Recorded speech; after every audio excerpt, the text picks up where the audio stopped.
The hunt for the deadliest hitman? What even is this? It's 1978. Jose is 16 years old. He lives with his family on a ranch near Mar, Tulare County. It's a beautiful place, surrounded by Californian vineyards. This is cool. One day, his sister Cecilia has a request. She went and told me, hey bro, can you take me to India to meet this guy? I said, sure, sister, why not? And I took my sister to this little house This guy's a hitman? to find her stupid friend. Well, I didn't feel comfortable going inside with her. Okay, months passed by and she never came home. First they found her car, and then they found her body. Jose was the last person to see Cecilia alive, but when he made a witness statement, I didn't want to give the full explanation because I want to get them. I didn't want the cops to find them. I want to find them myself. We went to this little house. We broke in there, and with M1, I shot him. he then went on to shoot 2 more people who were also in the house. A cold-blooded triple homicide at the age of 16. In the following decades, Jose will kill more than 30 people. What begins with a young act of revenge ends in one of the most ruthless hitmen for the Mexican drug cartels. His victims are scattered across the entire U.S., and of course in his home county of Tulare. He has taken the lives of both young and old, drug dealers and farm workers, fathers and husbands. It will take over 30 years and police from 3 different states to bring him down. This is the story of Jose Manuel Martinez, El Mano Negra, the Black Hand, one of America's deadliest hitmen. You look so happy, dude. The most deadliest hitman. We love animation and deep research, but it's expensive. Brilliant. That's why we have sponsors on this channel. We are grateful that the truly amazing platform Brilliant how to work in the premium subscription. Brilliant also has it's a shot.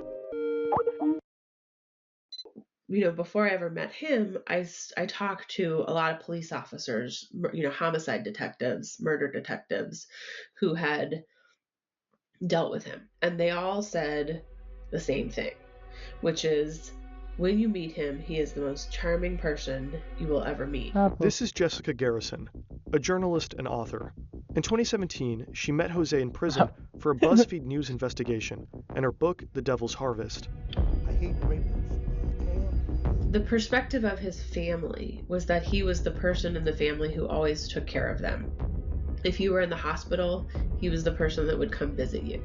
If the hospital wouldn't let you in, he was the person that would find a way to like hoist children up to the window so they could wave at you. I think he was not a person who anyone who just first met him ever suspected of being a multiple murderer. How does a polite, loving family man turn into a mass murderer? A multiple murderer. Hitman. Martinez is born in 1962 in Fresno, California. He's a U.S. citizen, but he grows up in Mexico until the age of 11. He then moves with his family to a ranch near Mar. At the time, Tulare is the poorest county in California. His stepfather organizes laborers for the wine industry, and as a side business, deals drugs. At the age of 14, Martinez is sent on his first drug courier trip by bus. Later, he uses his own car. As a bilingual, US-born teenager, Martinez can easily stay under the radar of authorities. In 1977, the police raid his family's ranch. They confiscate $2.5 million worth of heroin and various weapons. Then in 1978, while his stepfather was in custody, Cecilia is murdered. Martinez said that he was a nice man until they killed his sister. Since then, he said fuck the rapers and the child molesters. So he did in 1979. His first victim is David Bedoya. A friend tells Martinez that Bedoya raped his sister. Martinez does the job for $500. His first murder for money. In 1982, he meets a man from a Mexican drug cartel, most likely Sinaloa. He only refers to him as Mr. X.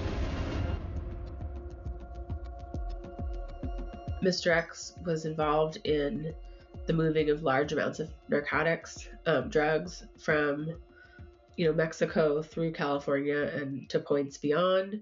And Mr. X, gave Mr. Martinez numerous jobs, killing people. Not every job for Mr. X is directly related to murder. Most of the time, Martinez is tasked with collecting debts from small-time drug dealers. He receives his assignment through phone calls or brief personal meetings. A lot of it is sold on spec. I give you the drugs, you sell the drugs, you give some of the money back to me, right? But if you take the drugs and you don't give the money back to me, we have a problem. Then Jose Martinez would go and collect that money. Martinez does end up in jail several times. For example, in 1990 because of his drug courier activities. But he is never charged with his murders. That's weird, because his name does appear in several homicide cases going back all the way to 1979. I mean, it's fine. If you turn up in one murder case, maybe that's bad luck. 2, maybe a coincidence. 7 or 8, you gotta be like, what's happening here? In hindsight, it's difficult to understand why no one connected the dots back then. It will take many years and several victims before someone picks up Martinez's trail.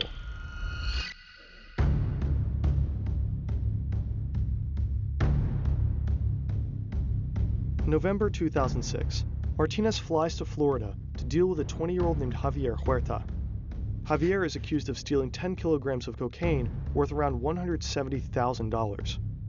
Martinez keeps a close eye on Huerta for a few days, and then he decides to strike. I called Javier Huerta. They told me that you're a Missouri worker, and I want you to come so you can give me an estimate price for my house. They got in, I locked the door. When I turned out, I had my guns out. Motherfucker hit the floor, and this ain't good one, I can tell you. You stole 10 kilos from cocaine from me. If you don't get my money in 30 minutes, I'm gonna call my friend that is outside your house, and he's gonna shoot your family. Martinez gets the money. $150,000 are buried in Huerta's garden. He shoots Huerta and his colleague 4 times each. He binds their hands with zip ties and puts their bodies in Huerta's truck. He takes the car and drives it to the outskirts of a national park, smoking a cigarette on the way, perhaps to calm down. After the job, Martinez flies directly to his daughter's home in Alabama. His granddaughter is celebrating her birthday. He wants to use the money he just earned to make her happy. I got her. I took her to Toys R Us, where a kid can be a kid. I told her, babe, because I love you with all my heart, me and you, we're gonna walk in the store, and for 1 hour, you can pick whatever you want, okay? While Martinez is treating his granddaughter at Toys R Us, investigators in Florida discover Huerta's truck with the 2 dead bodies. They find a Mountain Dew can in the center console of the vehicle, with a cigarette butt laying in a puddle of the yellow-green liquid. They send the cigarette butt to a lab to check for DNA traces, but the test is not conducted right away. The evaluation probably isn't a big priority. Huerta was a construction worker and had many co-workers in the car with him, so investigators had little hope of a hit. In fact, the results won't reach them until years later. Martinez escapes conviction for the murder of Huerta, at least for the time being. In 2009, Martinez kills a man named Joaquin Barragan in Earl Mart for $8,000. He used a woman as a lure. She brought drugs from Barragan, contacting Martinez when the meeting was set. 3 days later, Barragan's body is found under a blanket, his hands bound with zip ties. The police question many people in Earl Mart about the murder. They learn that Barragan knew he was being pursued by a contract killer known as El Mano Negra, the Black Hand. A woman tells investigators that Martinez tried to hire her to lure Barragan to a remote location. Others say that El Mano Negra is in fact Martinez's nickname. The investigators don't have enough evidence against him, but they still decide to make a move. They arrest Martinez for violating probation, but when they knock on his door, he scrambles out his phone, removes the SIM card, and swallows it. Nothing else on there can incriminate him. When the police question Martinez, he claims that everyone in Earl Mart is lying, and that he didn't kill Barragan. They send him to prison anyway for violating his probation terms. When Martinez gets out of prison about a half a year later, he directly marches to the Violent Crime Division of the Tulare County Sheriff's Office. He wants his white Chevy Suburban back that the police had seized from him.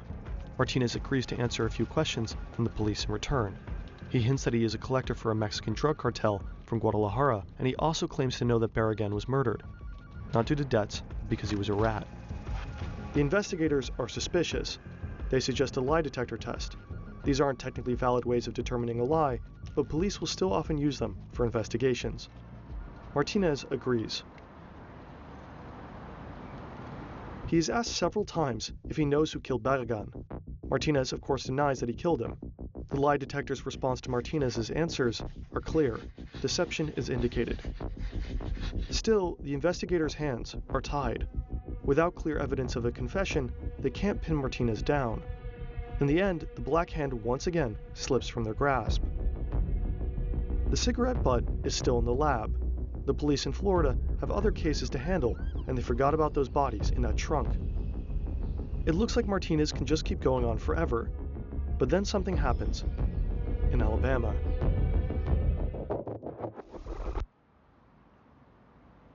Early 2013, 35 years after the murder of Martinez's sister, 33 years after he shot David Badella for $500, Martinez is now 51 years old. He is once again visiting his daughter in Alabama. He spends a lot of time with his grandchildren, picks them up from school, dresses them up as Disney princesses, and has spa days with them. His daughter knows he's a criminal, but she thinks he's just a smuggler who helps to bring people across the border into the US. While at her home, Martinez has an idea. He learns that a friend of his daughter's partner needs help collecting a debt. He'll help him, but in reality he just wants to learn from the friend a little bit about his daughter's partner, Jaime Romero. Is he a good guy? He meets with a friend named Jose Ruiz. In the car, Martinez asks Ruiz about his daughter's partner. Ruiz says Romero is okay, but he proceeds to call his girlfriend names and a terrible mother. He doesn't realize it's Martinez's daughter. And so Martinez decides to forgive him, realizing that we're all human on this rotating rock in the void. And naturally we can all make mistakes. He patiently tells Ruiz, "Hey, I'm her father, and that's not a kind way to speak about my daughter." No. Martinez decides that Jose Ruiz must die. But not right now. People saw them together, so he returns to California for the time being, and Ruiz is allowed a few more weeks on Earth. On March 4th, 2013, Martinez is back. He goes on a little tour with Romero and Ruiz. They stop to stretch their legs in a remote national park. Martinez pulls out a gun, points it at Ruiz, and says, "The woman you insulted is my daughter, you bastard." Then he shoots him twice in the head. He gets back in the car and tells the shocked Romero to drive and better keep this to himself. The police quickly discover the dead Ruiz and find a Walmart receipt with him. They review surveillance cameras and identify a companion of Ruiz. It's Romero. He is arrested and suspected of murder. Shortly afterwards, Martinez contacts the police, providing Romero with an alibi and claiming that they were together at the time of the killing.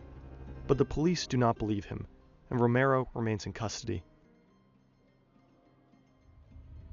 1 month later, Martinez is visiting his son in Erlamar. Suddenly, the police start banging on the door. Martinez is convinced that they are there because of him. Romero must have talked. He flees the house, and a sheriff deputy named Crystal Darrington gives chase. In reality, Martinez had nothing to fear. The police officer doesn't know a thing about the murder in Alabama. She had come to visit Martinez's son because she is investigating a series of robberies and hopes for his assistance. She apprehends Martinez and brings him to the station. A colleague whispers to Darrington that the man she brought in is El Mano Negra, supposedly a contract killer responsible for several murders in the area. Oh. They could arrest Jose Martinez and hold him for being a felon in possession of a gun. And instead, he convinced them to let him go, and he offered to get them, get bad guns off the street. We have a lot of guns everywhere. Many of them are legal and many of them are illegal. And so the police were interested in kind of getting illegal guns, and Jose Martinez assisted them with this. They thought it was because he didn't want to get locked up. That may be true, but I think it's also because he kind of wanted to keep tabs on, he knew he'd committed this murder in Alabama. He knew he had all these other murders, and he kind of wanted to keep an eye on, did they suspect him? As Martinez collaborates with the police in California, an unsolved case in Florida is reopened. It's from 2006. The murder is of Javier Huerta. Investigators finally received the lab report regarding the cigarette butt in the Mountain Dew they found all those years ago. They get a hit. The DNA belongs to a man who had previously been in prison, Jose Manuel Martinez. A detective named TJ Watts takes on the murder case. At this point, Martinez is still not their primary suspect. But Watts is puzzled by why a Californian cigarette butt would turn up so far away in Florida. He contacts an investigator in California who tells him Martinez's story, that they know him, that he's been helping them collect illegal weapons, and that he's involved in several murder investigations, but that they can't prove anything against him. But then the investigator in California tells Watts a small but crucial detail. Many of the murders involve the use of zip ties. Watts is intrigued. He also has a few unsolved murders on his desk where zip ties were used. He has a strong suspicion that Martinez might be the person he's looking for. He doesn't seem as a useful informant like the colleagues in California do. Watts believes Martinez might just be a killer. He marks him as person of interest. Meanwhile, Jaime Romero is still locked up in an Alabama prison, facing accusations for the murder of his friend Jose Ruiz. He is terrified of his father-in-law. He witnessed his cold-bloodedness firsthand. But he can't go to prison. He has a daughter and a life at home. So he calls for the man in charge, Detective McWhorter, and talks.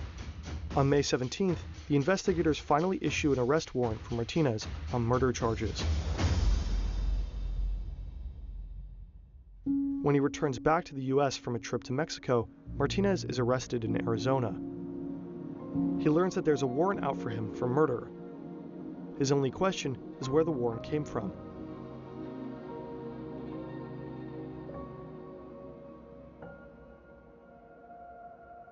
McWhorter is the first to hear about Martinez's arrest at the border. He immediately sets off for Arizona to personally bring him back. On the way back to Alabama, they talk about life, the military, and even share a pizza at the airport. McWhorter is surprised at how little Martinez seems to care about being charged with murder. Upon arriving in Alabama, they are met by Detective Watts. He too had jumped on a plane to interrogate Martinez. Neither detective expects Martinez to confess. Perhaps he would spend time in jail and then make a mistake during a phone call from inside. At best, Martinez might admit to being at the crime scene, but try to blame everything on Romero. But things take a different turn. Martinez confesses almost immediately to killing Ruiz. He also confesses to the murder case in Florida.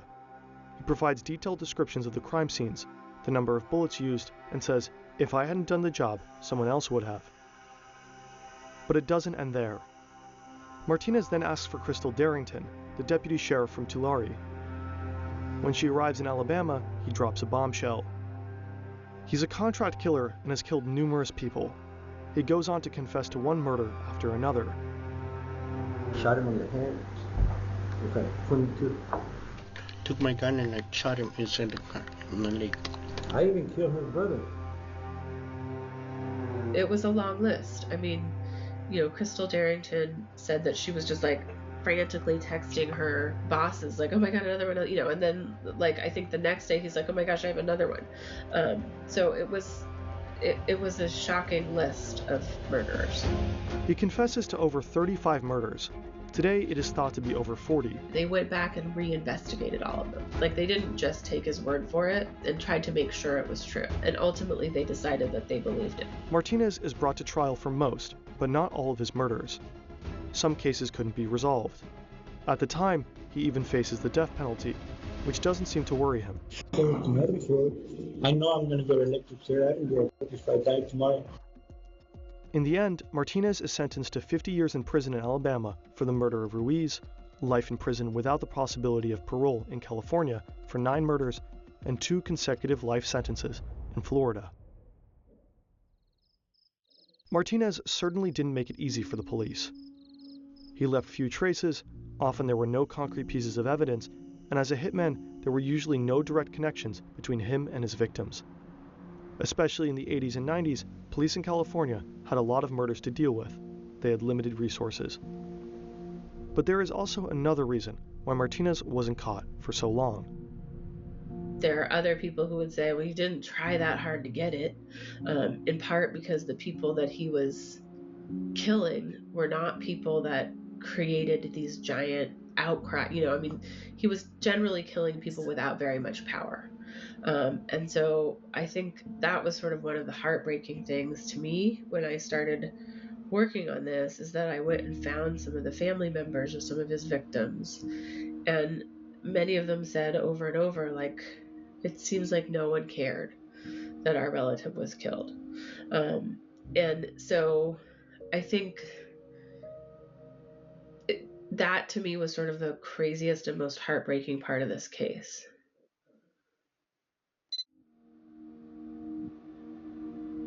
Why?